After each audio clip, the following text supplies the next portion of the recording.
Marc, they say you can take the Aussie out of Warrnambool, but you can't take the Warrnambool out of the Aussie. What's it like down there? Paint a picture of your hometown. Well, it's just a country town, Australian country town, about 30,000 people on the beach.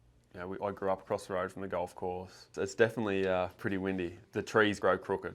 They grow sideways, and that's no exaggeration. It's a great spot and just an awesome place to grow up, and especially to bring up kids. I couldn't imagine anywhere better.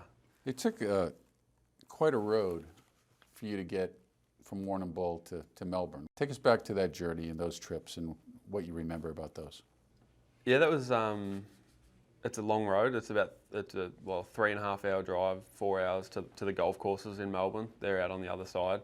You know, we'd get up at 3, 4 in the morning on Saturday morning to go up and then drive home Sunday night, getting home at 10, 11 o'clock at night, and then mum and dad would be up at 7 the next morning to go to work. So it was a lot of dedication from them, you know, not knowing if they were going to get anything in return, and it's great to sort of repay them now with the success I've had. Let's talk about the FedEx Cup playoffs in 2009. And starting with the Deutsche Bank, you're a rookie, you eagled the last to advance. Take us through that shot. That was a pretty big shot for me. Pulled it off, hit a great 4-iron, landed softly on the front of the green, went up to about 8 feet. That appears to be the shot that's going to get Leishman onto Chicago.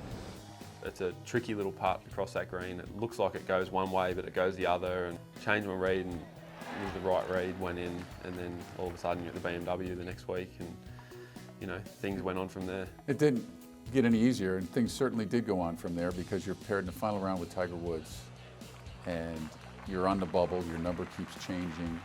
You had 200 yards in the last hole, 7-iron, Tiger's there with you, and you executed.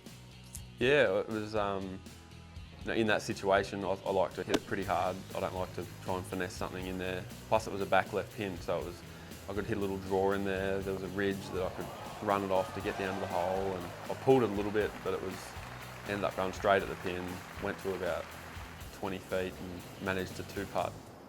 What a day for Leishman. What playoffs for Leishman. That was pretty exciting, very exciting for me.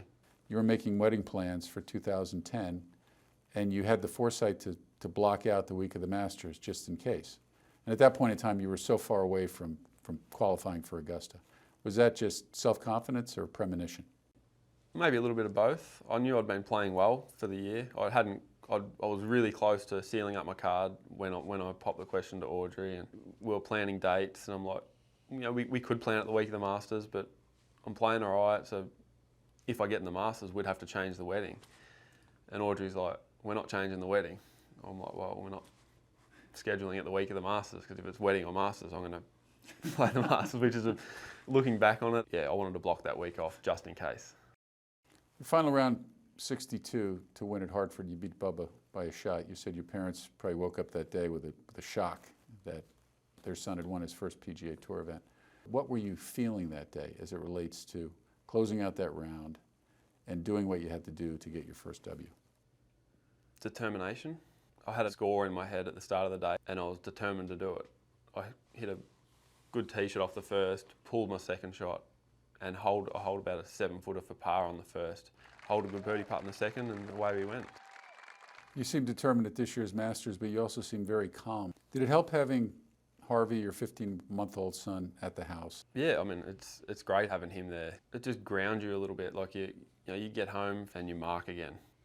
And I think that's a good thing. That was good for me, that I got away from the golf course and I was just me, the dad, the husband, the son. It was very interesting, the dynamic, because we spoke on Friday about, with all the Aussies on the board there, about maybe this is the week that an Aussie breaks through. And obviously it wasn't you, but the way you responded to Adam was pure emotion and joy for a countryman, in midst of, I'm sure, some disappointment. You know, I was still really happy for Scotty, and to be there for that moment, when it could have been the moment that, you know, got the monkey off all of Australians' backs. It was huge. Yeah, there was a lot of disappointment. You know, I gave myself a real chance to win it. I grew up watching Faldo, Tiger winning the Masters, and then all of a sudden you're watching yourself on TV with a chance to win. It looks like it's someone else. It doesn't feel like it's you. Didn't pull it off, but at the same time it was still a great week for me. Finished 4th in a major, was a great week.